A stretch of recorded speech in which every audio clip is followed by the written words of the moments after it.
Hi, this is Infected, doing another kind of replay, kind of build over, just anything to make playing StarCraft 2, Heart of the Swarm fun again for Zerg players.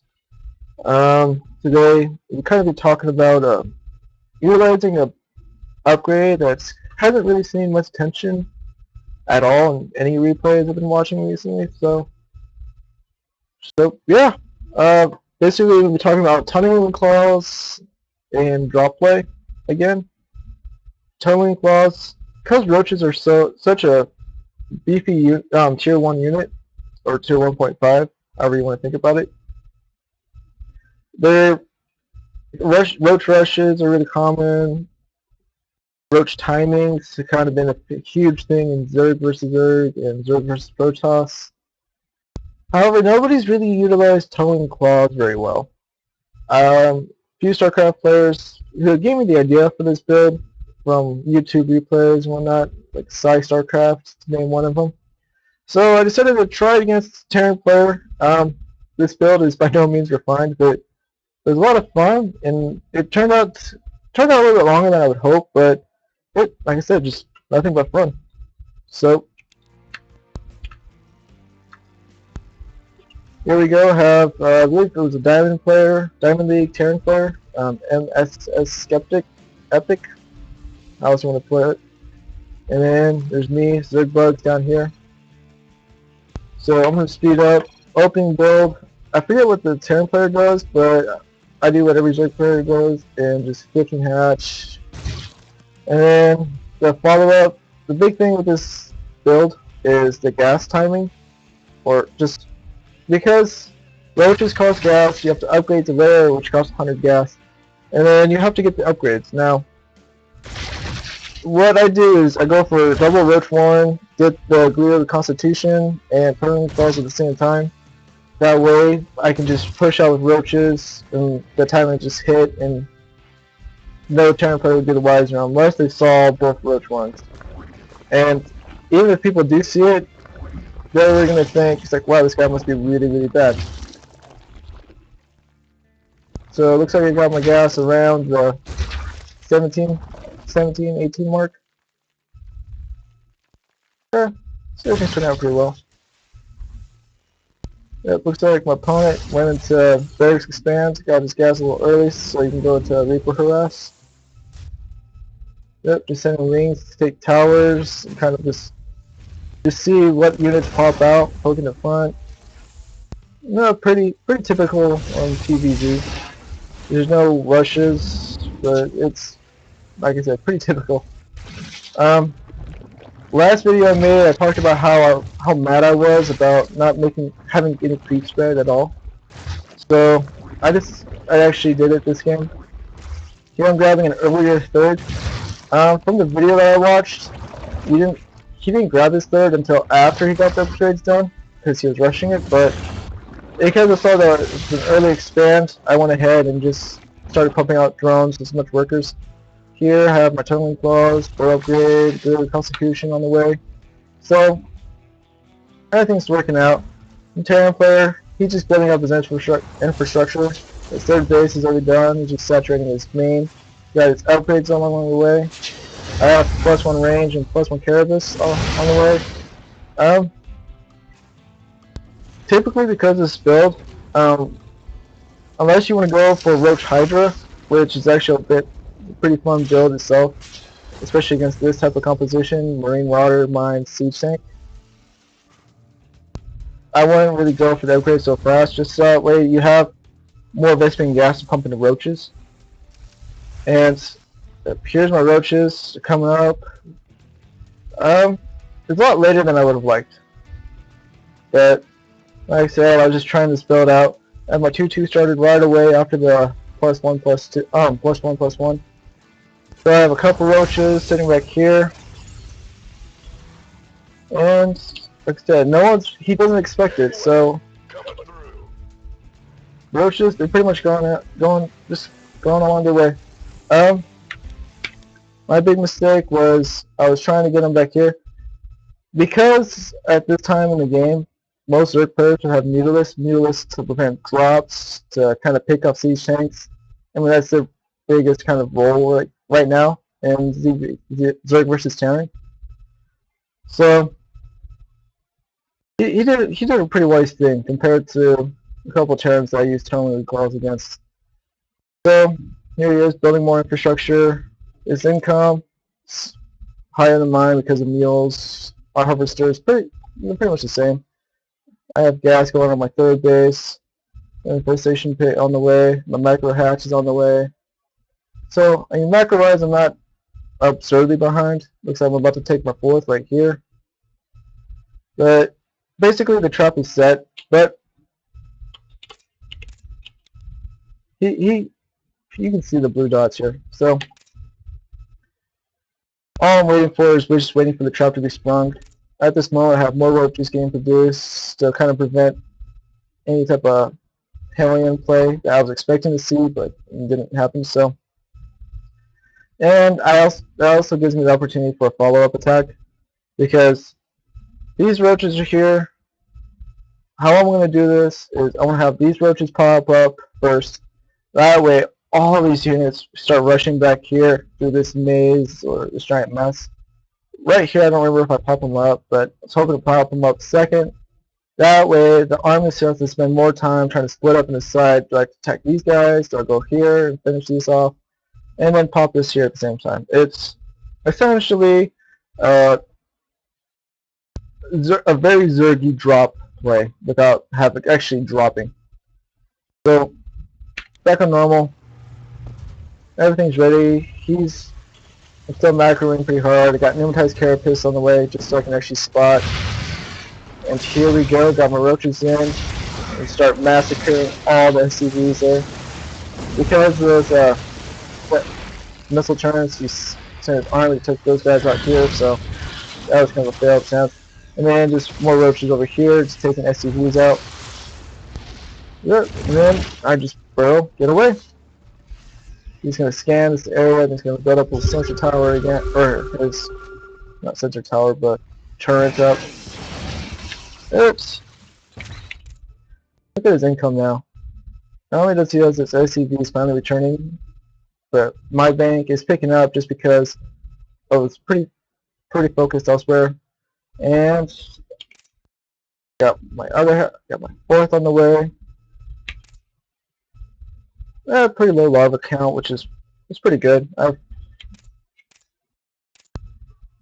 50 roaches on the field, and trying to count out the ones here that did all the sneak damage. About, crap, I can't do math. 15, so 15 minus 50, 45, no, 35 roaches back at home with +2 about to finish soon. So, and yep, all 23 workers killed. That's a pretty big blow towards the Terran economy. I mean, granted, if it happened earlier, it would have been so much more effective. Because he now has a massive army that head-on roaches can't do squat against.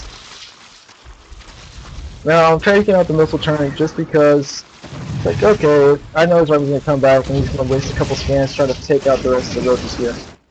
So, I mean, the more scans he wastes trying to take them out, it just means less mules for him to rebuild and try to build up his bank to save up the bank. So that's what I'm doing right here again. It's 2 scans, 2 extra mules that no longer can do anything. Yep, and I'm actually spreading my creep like I said I wanted to. Yep, I have my roaches I've been building up for a while now. They're getting out to attack the third base. And like I said in my last video, the best time to attack anybody, any race, is whenever they have whenever they expand. In the mid game, so to speak, just because third bases it's always going to be much more vulnerable unless certain maps are kind of broken and not tested right. Well, taking out a couple extra mules before they can send back, and I'm going to get these guys back home. Yeah, the 5 died the way they should have. There's his main base, still not mining at all, pretty much. He has his 4th orbital command, which is pretty annoying. Here I have my roaches following his army. I was thinking maybe I could pick off a few vital units like the siege tanks, but then I realized like with if I tried doing that, I would lose more than I would gain. So just by taking out this third base, I'm adding to the resourcefulness or having my the effectiveness of my units. And I also noticed was trying to micro my roaches away from this area. Noticed the tech lab was glowing, so just the latest upgrade. I believe it was the concussive shell. So the marauders against my roaches. Yeah, it actually it's a good thing. Any attack against a Terran player is gonna essentially delay upgrades. Unless you're like screwed up royally, then there's no hope. But continuing on, I have now killed 50 of his workers before he's actually been able to make a single push out against me. If he did do a timing attack, like a 1-1 timing attack with all his units, would have downright killed me, but because he was trying to turtle up a bit more, now he knows since his income is severely stunted that it basically has to push out now. Here I'm trying to be sneaky with my roaches. Like I said, I'm trying to pick off a few units, that way I can have Zerg stream in and try to take them out. 54 lings on the way. General Glance is on the way. +1's gonna have my wing's gonna have +1 on melee when it comes out. So also at the same time, this is something I'm actually quite proud of. I had my roaches actually do a massive counterattack. However, I had a pulled. I think I pulled. No, I should have allowed to wipe out the natural. I just have my third and fourth base get sacked. Typically that's not a good trade, but I mean, I figured, oh, I can see if I can push this into a base race. Well, I have 8 ultras already on the way. And here I have 2 armor, and then with the Curtis playing it'd be 4 armor. Well, this is for just me trying to stall a base race situation. Yep, I was just trying to see how many little mines I actually have, see if I actually use it against them. But, I mean, 2 Marines just kill everything really fast. And the ultras are going to be popping out pretty soon. That's the only thing that really saved me from dying.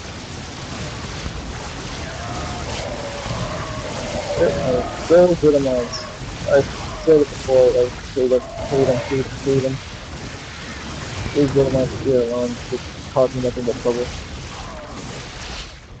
But my roaches did enough damage to force them to engage.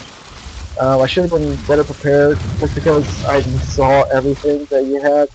A lot of bio, not a lot of mech, so I should have had the Bling nest out earlier. I should have actually morphed into Banelings, but it was a learning experience, and the build was still fairly new to me. Check the income. He killed 38 of my drones. I still killed a lot of SCVs of his just because this this push I was happening at the same time. What I should have done was actually have them burrowed and then just like set the ramp that way when I see him, but I'm pretty sure he was wise enough to my little range and tactics here. Right now I'm just trying to harass it, take the things on the red, or just try taking out as many of his units as I can. Yeah, so he's wiped up with my little game here. Yeah, it's real with man, he's actually really good. And that way he can just pop him, land him in a fresh spot, finish mining out the rest, and have his income back to where it is. His infrastructure, I did take out quite a few barracks here. I think he had an extra one right here in the natural. So his production, yeah, it's not as good as mine, but I'm still struggling against those widow mines. Just finally cleaned them out. I think I lost like 4 ultralists. Yeah. But this base is really oversaturated, so I again take my third. At this point, they're moving out, but I was afraid of the push coming out because, again, the best time to attack is when you kill all the enemy units. So I just have bands morphing out. And because my creep spread, even without the centrifugal hooks, Banelings will actually be able to catch up to Ling before they're simmed, and he saw that and just kind of, he was trying to be a little cautious about it. So, yep, favorable engagement. He's arming now because of so much damage done in the mid-game that from here on in, all he has is smaller armies just trying to push on attack. And because he did deny a lot of creep, I am just starting to spread it out again. So, yep, taking back my third lazy drone. I should be taking my fourth soon just because natural's out. Well, not completely out, but it's almost there. So, yeah, I have 12 drones being produced right now. My three armor is almost done. Then I do have my second melee attack screwed up because now I'm going to this ultralist bailing infestor tech. Just because you never actually killed off the tight buildings. That is actually always a pretty smart and important thing to do. Is if you feel like you're going to throw an army away, you have to decide what to attack. Like, what would their final dying wish be? Or what they can contribute most before dying. That's the way I see things, anyways. That's what drops are basically meant to do. And that's one thing he didn't do this game at all. A couple drops, like a medevac here on the high ground, and then a medevac here, would have killed more drones, and because the type of army I have, lings are good for surrounding and causing the enemy units just to stall and try to shoot them. Banelings, they're perfect just for taking out anything, but they have to get close to it without a surround. Without a surround, it's almost impossible. And ultralists are so big and bulky, spots like this right here are a pain in the ass to get into. But since I have the ling taking the watchtower, know his army's coming this way. Again, he isn't doing any drops, which, I mean, all Terran players should know this mantra by now, like a behind drop.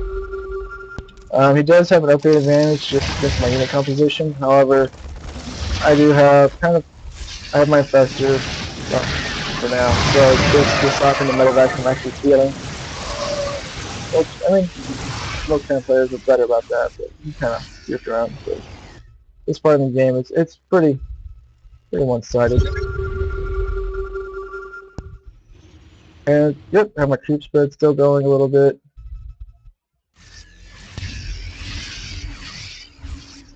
And that's pretty much it.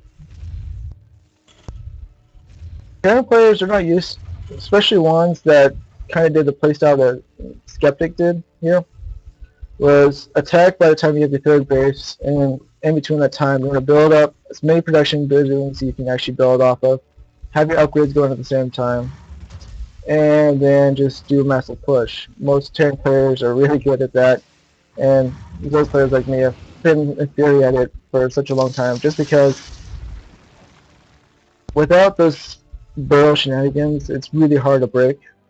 His two siege tanks up here would have given me a headache if I tried roach, ling, bling timing, or all in.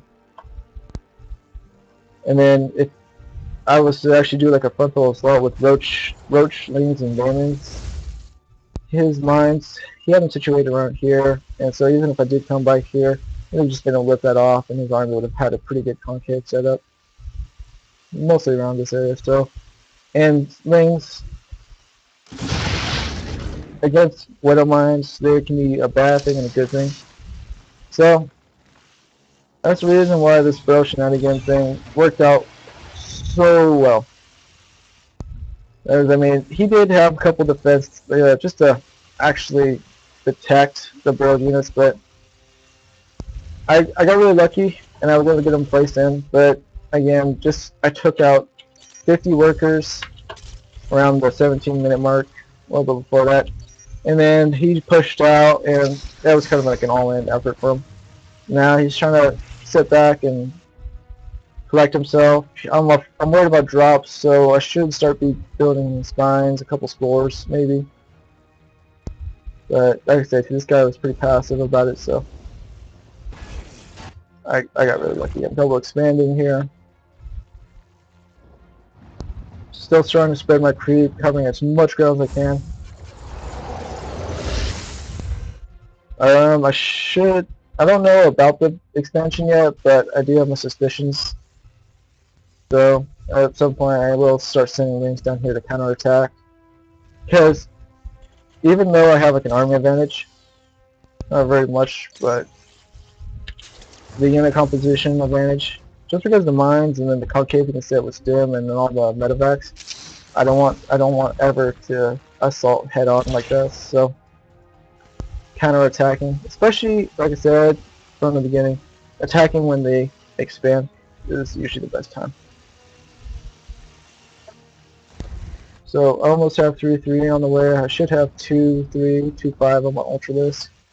I have more infestors now, so the fungal growth is going to be completely detrimental, or a complete asset to the unit composition. Locking on those units so I can roll my banelings right on in. So yep, split up a couple lanes to go up to the ICVs, lock up a huge blob of bio, and yep, banelings just melt them away. And expansion slows down, and I have all my ultras to start doing a massive push. He did take out all of my overseers, so that is very annoying, but it gets pretty hectic just trying to control them all at the same time. So yeah, that was just good.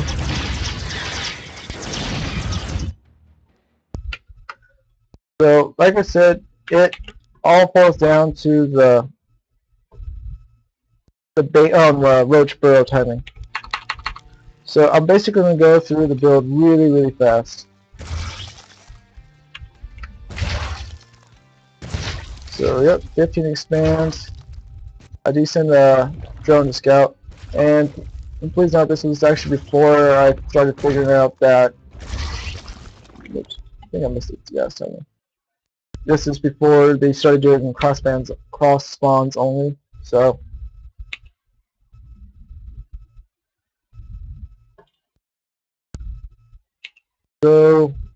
When did I get through?